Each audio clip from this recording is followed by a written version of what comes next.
Hello, where we are listeners. If you're a longtime fan of this podcast or you're just joining us for the first time today, we want to tell you more about our podcast platform called Spotify for Podcasters. We've been using this platform for over a year, and it's been easy to use, and new features are added all the time. You can record and edit podcasts from your phone or computer. You don't need anything fancy, and you don't need previous podcast experience. When you hit publish, you will distribute your podcast to Spotify and everywhere else podcasts are heard. Video podcasts are also available on Spotify if that's your kind of thing. And with Spotify for Podcasters, you can earn money in a variety of ways, including ads and podcast subscriptions. But here's the thing, you can earn money, but it's a free platform. There's no catch. If you're curious or want to see what it's all about, download the Spotify for Podcasters app or go to www.spotify.com/podcasters to get started. Hi, dear. It's good to be with you. What'll you have to drink? We have a lot of chocolate chip cookies, so I would like a tall glass of milk.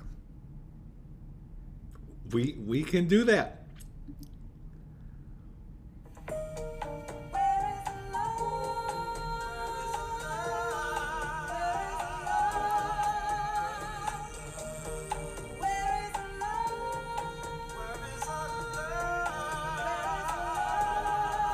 Bum, bum, bum.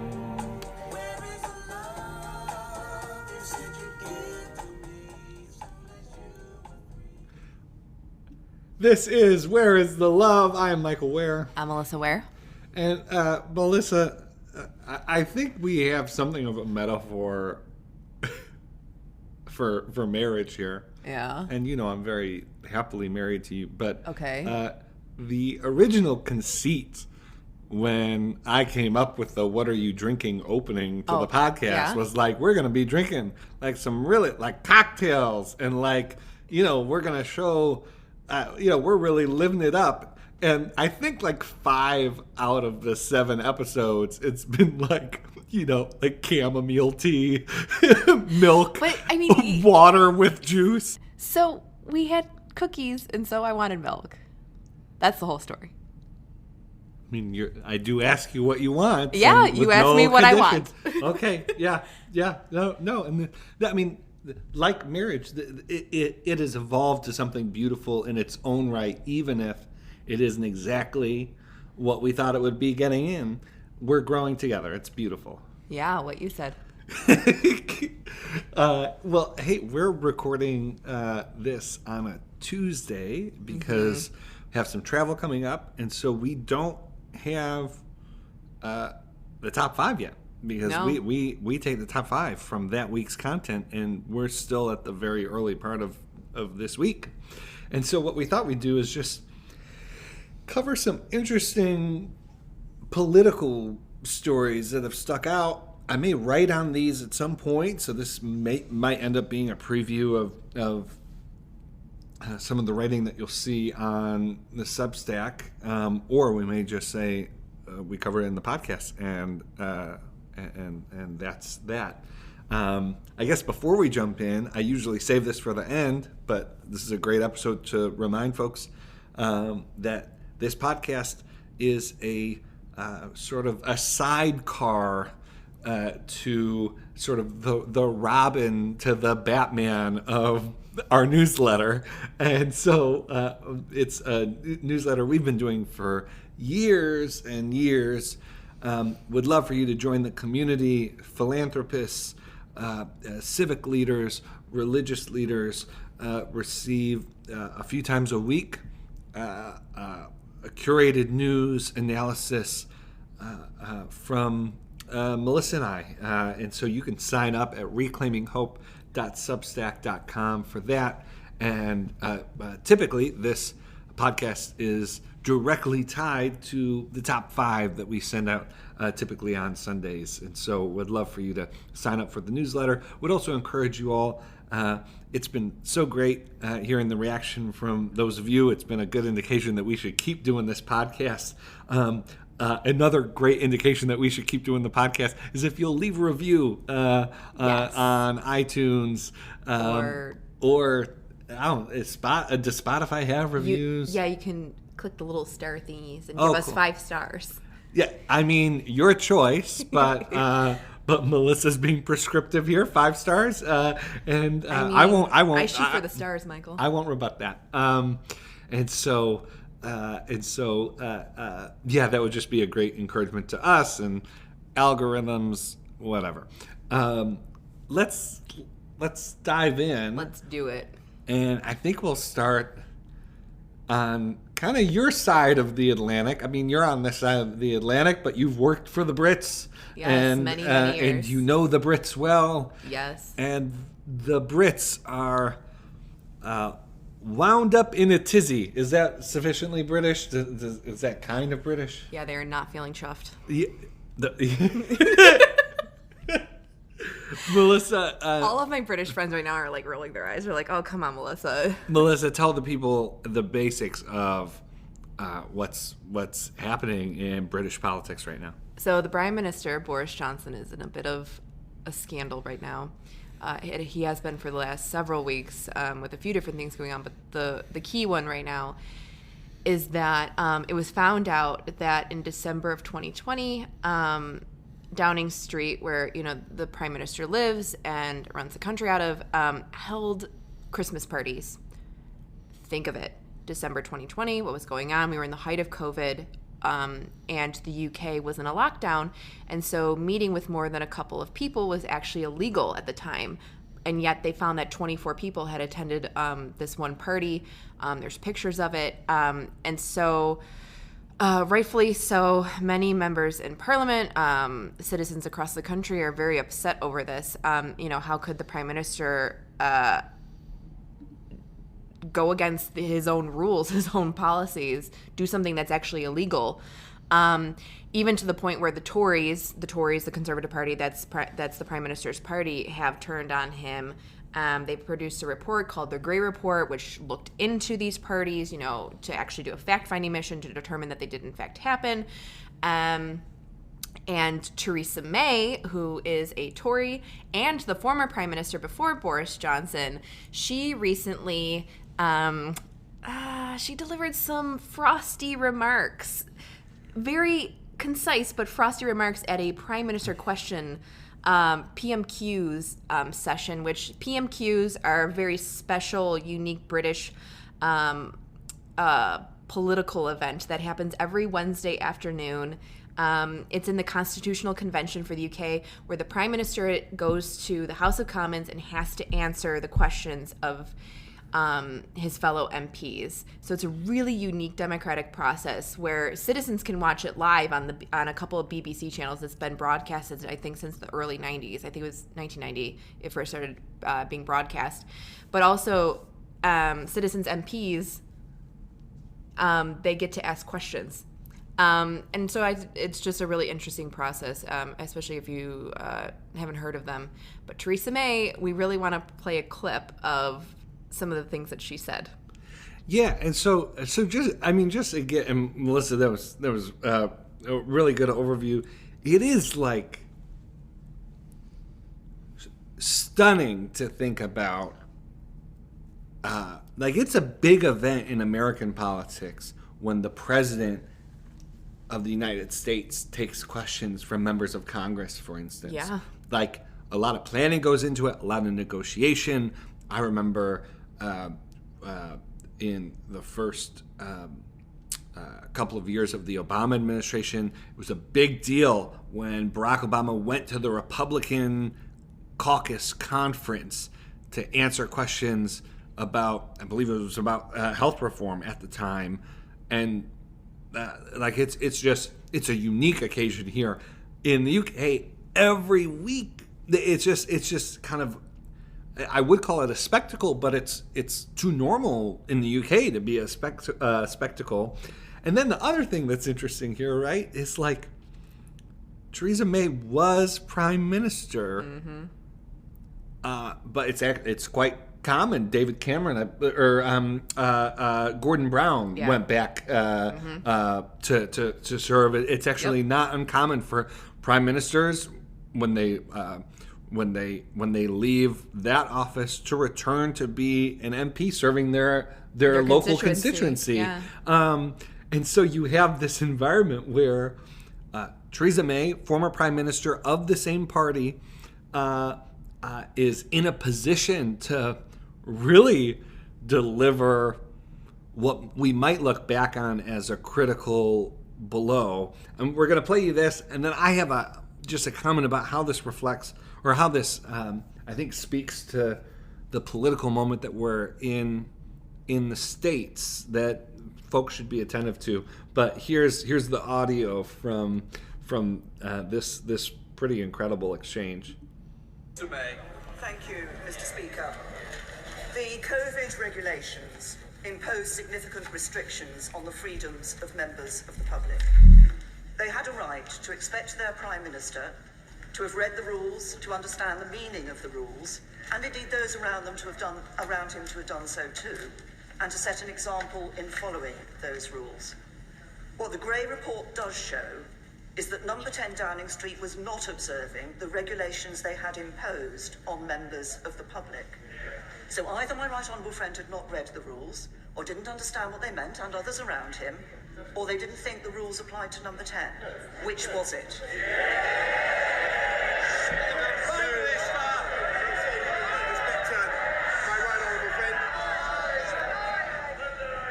It's a very important question. I want to hear the answer, even if other people don't. Prime Minister. No, Mr. Speaker, that is not what the Gray report says.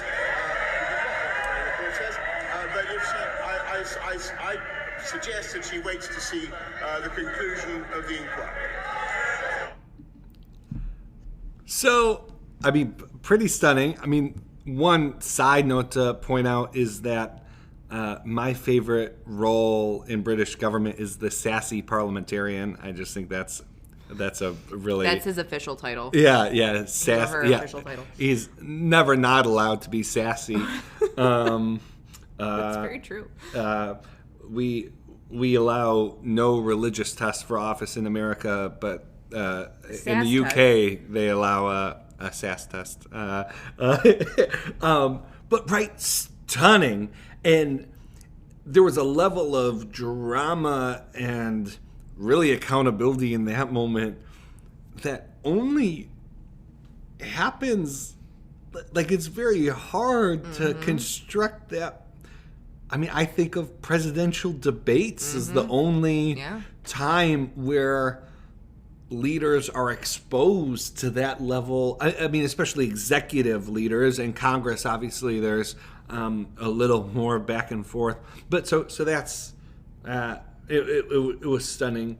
I will say, Melissa, when this first bubbled up, I thought, oh, this is like a flash in the pan. Like, it's important to understand, Boris Johnson is not Donald Trump. There were some like facile sort of comparisons early on between them. Boris is like a Prime Minister Johnson is someone who has a history in government. Yeah, and he he's served a tried as and true foreign secretary. He's a politician. tried and true politician. Yeah. But one thing they do share, and I have a friend who actually said, a friend in UK politics who says they think a comparison between Boris and Joe Biden is actually more appropriate. I can see it. But one thing Prime Minister Johnson has in his political history is like a long string of controversies, saying, doing things that that political opponents and sort of just seem uncouth, unprofessional, and he sort of weathered all of it. I mean, his election is kind of reminiscent of George W. Bush's in the sense that you had a educated elite who thought, oh, like this man isn't serious. People will never like the people will never elect him, and it turns out like a big swath of the British public thought, or the UK public thought, like this is exactly who we want. He's serious enough for us. And so, traditionally in politics, and then again, especially with someone with the track record of Prime Minister Johnson, a scandal over hosting holiday parties, something so sort of process-oriented, sort of, social. That's a flash in a pan. Like, the opposition party takes some hits, but like, it's not even weathering the storm. You typically wouldn't expect something like this to have much of an impact. I mean, I get that we're going to talk about why it's different from this, but like in some ways it reminds me of like when there are controversies over like the price of the muffins that were during the Obama administration. There was a controversy because there was some kind of government function where they ended up buying expensive muffins, and it was, a misuse of taxpayer dollar money, which is, a fine thing to criticize, but no one's getting, no one's resigning over it. But as I talk to my friends in the UK,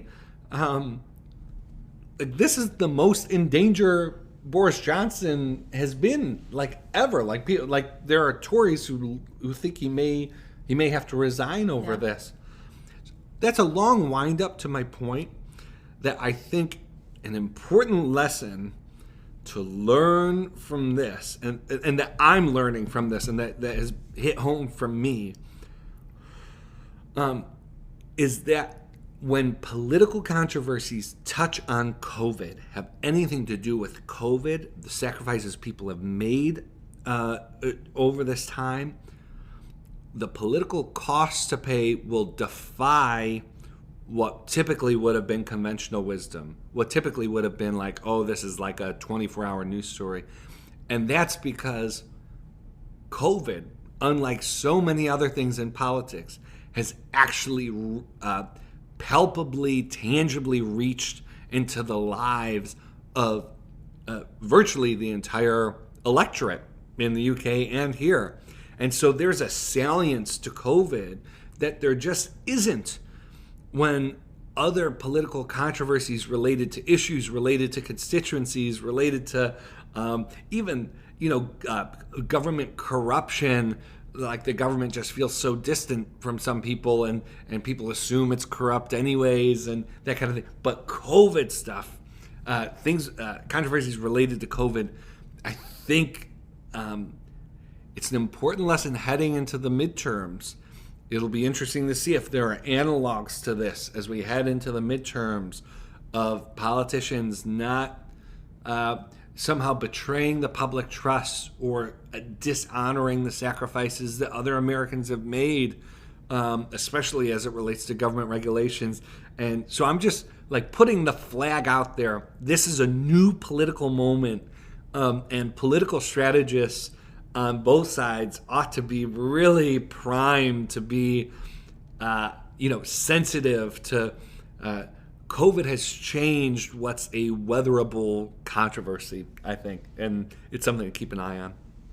Yeah, absolutely. I completely agree with that. It will be interesting to watch if he does ultimately weather the storm, because Boris Johnson is, I mean, for all of how people talk about how he blunders all the time, and he's how he's a heck of a politician. He is a very, very intelligent politician, and so I would not be surprised if he weathered this, but also would not be surprised if his party asks him to resign, and then they have to do a leadership election until they get to the next general election. Yeah, time will tell. So what is something else that we want to discuss? Oh. We wanted to discuss Governor Larry Hogan, the governor of Maryland. Yes. And something he recently, I don't know if you'd call it an announcement. Yeah, so, I mean, he was asked. So, right, there's a lot of Republicans are expected to do well in the midterms. There's an open Senate seat, or Maryland Senate election. And Larry Hogan is by far the most popular Republican in Maryland politics. Some suggestions Michael Steele is looking at the race, but Michael Steele, I mean, he has the MSNBC gig, but he hasn't been in Maryland politics as an elected official in a while. So Larry Hogan, if he got in the race, he'd be a threat to to any Democrat. And so he was asked on one of the shows if he would run for Senate, and he said, I've been clear on this from day one. I have no interest in running for the Senate. But then he did suggest that he was considering a run for president in 2024. So I think the conventional wisdom on this, I tend to think, is most likely right, and the conventional wisdom is a political party that nominated Donald Trump in 2016 and 2020 is not likely to nominate someone who who has some clear differences that he's open about with Donald Trump. Mm-hmm. He's a pro-choice governor of a blue state. Yep. He works with Democrats, or at least sort of presents a sort of bipartisan, above the fray kind of thing. And I think a lot of people look and say, like, is bipartisan, above the fray, come work together, sort of congenial businessman? Is that really what Republicans are looking for? Or are they looking, A, just for Donald Trump to run again, or B, for someone who's willing to be a sort of a base red meat sort of culture warrior? And Larry Hogan isn't that. I have some thoughts, but what do you think about Larry Hogan running in 2024, and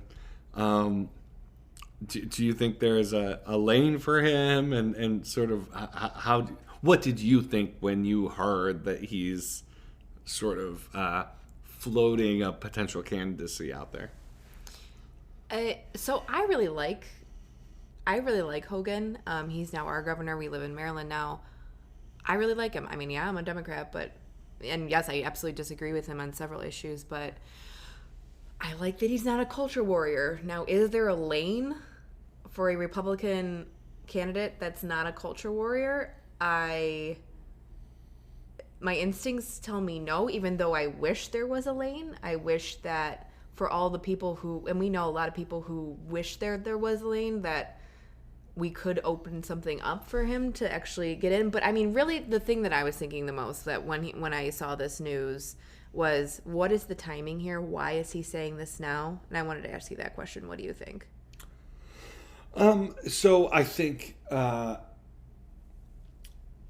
it's kind of a truism that there are very few downsides to at least putting your name out there. Mm-hmm. At the very least, you get interviews, donors are more interested in talking to you. You can throw your weight around in the Republican Party a bit more. It gets you invites across the country. Yeah. I also think Hogan is concerned. Well, and the other thing, sort of on the practical, he will be leaving office soon, and of course. So it's one way to stay politically relevant, even if he doesn't think that he'll run. I also think he's genuinely concerned about the future of the Republican Party. So I do believe that too. It's a way to sort of stir up debate, right? Yeah. Here's though. I know, like, when you're, especially after 4 years of Donald Trump being in office, you just kind of think, this is who the Republican Party is. This is now Trump's party. Dun, dun, dun. And there's some strong evidence to suggest that. You see a sort of like there are very few elected Republicans that are willing to consistently sort of distance themselves from Trump, criticize him. We did see another round of Republican criticism of Trump after he suggested that he'd pardon people who were involved in January 6th. We saw Lindsey Graham sort of, decide that he was going to critique Trump again.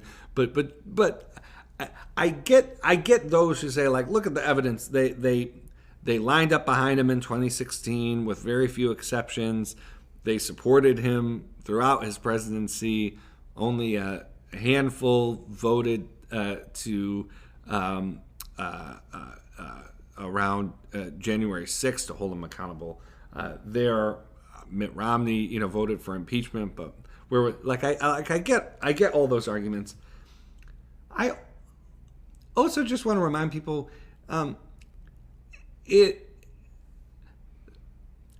there is an entire party apparatus of the Democratic Party that seems intent on making, that believes that its pathway to mitigating its midterm losses and its pathway to sort of keeping as much of the public with them as they can, is to run against Trump and to frankly pretend like Trump is still in elected office. The amount of ads that we're going to see in the 2022 midterms about Trump, if it's anything like what we saw McAuliffe try to do, and by the way, he failed to do, but McAuliffe couldn't stop talking about Trump. And so I just want to, yes, there's good evidence that there is a rational sort of argument to say the Republican Party is Trump is too strong of an influence. I get that. I just want to urge a bit of caution that we don't get completely snowballed into thinking like there's no hope for an alternative Republican Party. The history of presidential politics and of party politics in modern times is actually of pretty significant backlashes to previous party nominees. I mean, in the same way that Mitt Romney was the Republican Party's nominee in 2012, followed by Donald Trump, went from Mitt Romney, who who doesn't cuss, who was a very clean, polite, sort of congenial, moderate governor from Massachusetts, to Donald Trump.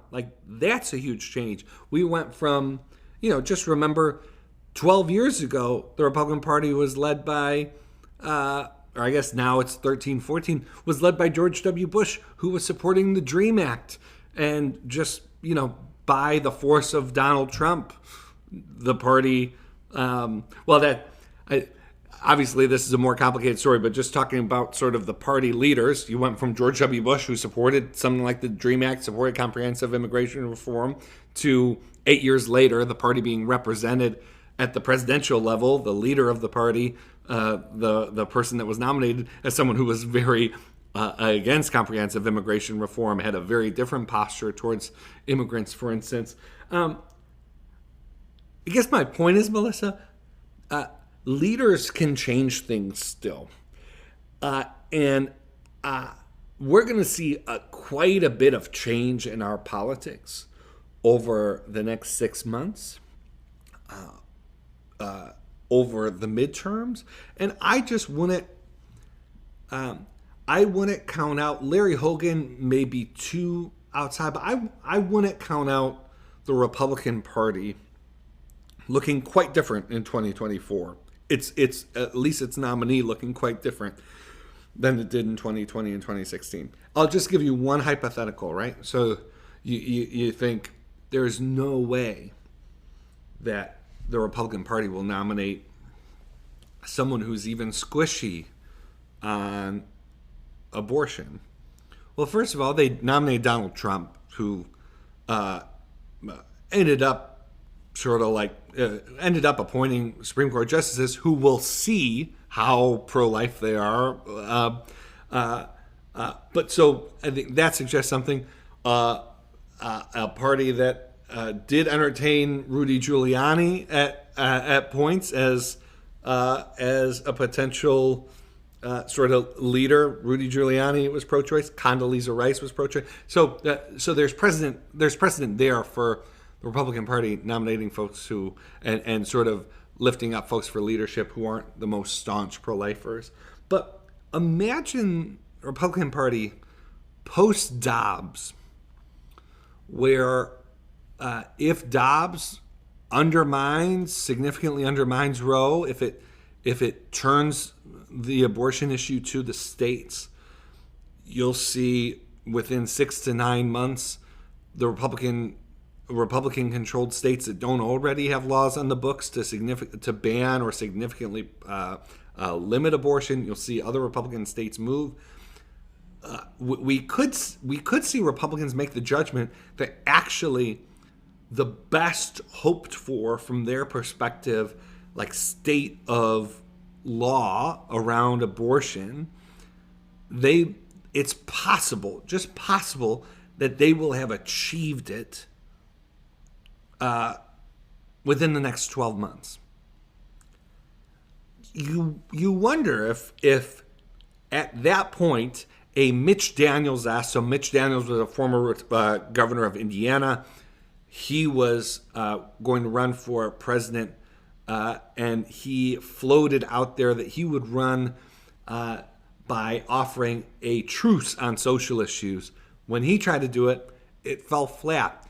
You wonder, in a party that really doesn't want to fight on LGBT issues anymore, a party, they're willing to say no to stuff, but they're willing to say no to the Equality Act, but they really don't want to do anything.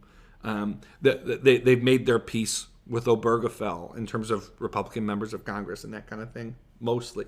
And then if abortion law is in as favorable a state as basically most Republicans could imagine it being, you wonder if there's room for a Republican nominee who says, look, we've achieved, the Republican Party, I may not agree with it, but the Republican Party has achieved so much of what it wants to achieve. I think it's time to turn to Americans' pocketbooks, to the well-being of American families, to a strong military, other Republican lines of inquiry, and saying, on social issues, on abortion, for instance, my job will be to keep the federal government out of any major further activity there. You wonder if that's viable. I could imagine a set of circumstances in which Larry Hogan, who has business credentials, who, remember, Republicans will have been out of power for 4 years. Maybe they want someone who, like Democrats did in 2020, someone who maybe doesn't fulfill every wish list of advocacy groups, but they feel could beat a Democrat in 2024. So that's all I'm saying. Hopefully, I know that was a lot. I'm just trying to paint a picture for you.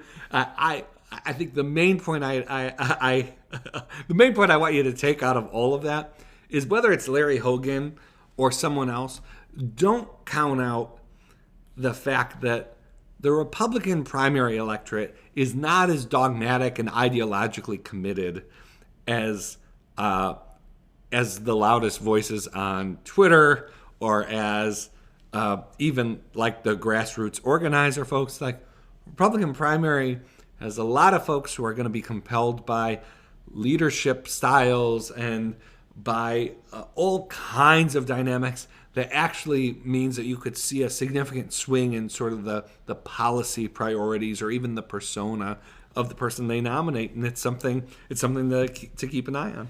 Well, I guess all that I have to say, Michael, to that is, I mean, way back in like 2017, you were saying to me, you were saying to others that you felt like the next president after that current term of Donald Trump, you felt like the next president would most likely not be in everybody's living rooms every single night and would be on the minds of people constantly. And now we literally have that presidency. So from your lips to God's ears on who the Republican Party nominates. Yeah, I mean, so right. It's no, I absolutely believe that we have a reactive politics. We sure do. For good and for ill, we have a reactive politics which means that there's a certain kind of predictability to that, but it also means that it's not reliably static. And so that's Larry Hogan. Interested to hear from our audience. Would you be excited about a Larry Hogan presidency?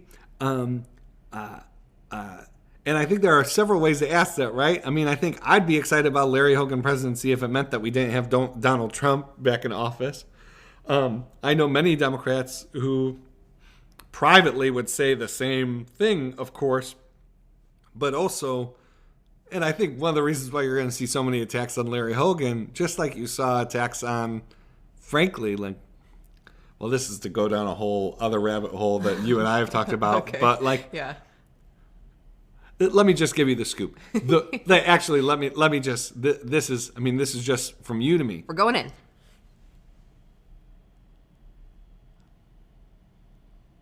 My former colleagues in the Obama White House did not go after Marco Rubio because he's like uniquely a danger, like uniquely awful. No, they went after him because Marco Rubio was a rising star who I looked at. When I was on the 2012 campaign, I thought if Romney had picked Rubio in 2012 as his VP, that gave Romney the best shot to win. I was very grateful from a political perspective. The fact that I was working on the opposing campaign that Romney picked Ryan, I think that potentially cost him the presidency. They went after Rubio because he was a threat. You're going to see a lot of Democrats go after Larry Hogan, not because he's as bad as Trump or whatever, but because they know if somehow he got the nomination, he'd be a real threat. Yeah. he'd be a real threat. Yeah. And so I would urge you, again, on so many of these questions, think about the motives of the people who are communicating. Take what's true of what they say, but also understand that political communicators are thinking several moves down the chessboard and aren't just giving you sort of like the straight facts on leaders of the opposition party. So cool. I think we should land. I think we should land the plane. We were going to talk voting rights, but I think this is I'm hoping to write on voting rights in the next several days. If I don't get to write about it, maybe we'll discuss it next week. On the next one, yes. But yeah, no, that was a great conversation. We did hear from some of you that you wanted to hear a bit more about politics on the show. Now that you've actually done that, you may disagree. The whole point is we're always happy to engage these questions and hear from you. Melissa, anything you want to... Any final thoughts before we let folks go? No thoughts, just vibes. No thoughts, just vibes. Yeah, that's very good. I'm heading out to the West Coast. I'm gonna miss you. I know. It's 10 days. Yeah, no, it's gonna be a long trip. I love San Francisco. I love San Francisco more when it's with you. But I'm looking forward to being on the West Coast. But yeah, I had my first my 3-year-old was like, for the first time, now that she's getting older, she was like, Dada, I don't want you to go. And it's like, okay, cancel my ticket. It's very hard to pack. She was getting in my suitcase as I packed it, like all very like idyllic sort of conventional things that when they're actually happening in your life, are just like so heartbreaking and really get your heart. So we're going to have to make sure that I'm able to sing her lullaby at night and that kind of thing. Yeah, lots of FaceTime. Lots of FaceTime. And I told her I'd be home for Valentine's Day. And I think I'll guiltily buy her flowers and candy and make sure that she knows Dada's home. All right. Hey, it was great as always. talking with all of you. Thanks for listening. This is Where is the Love? Bye.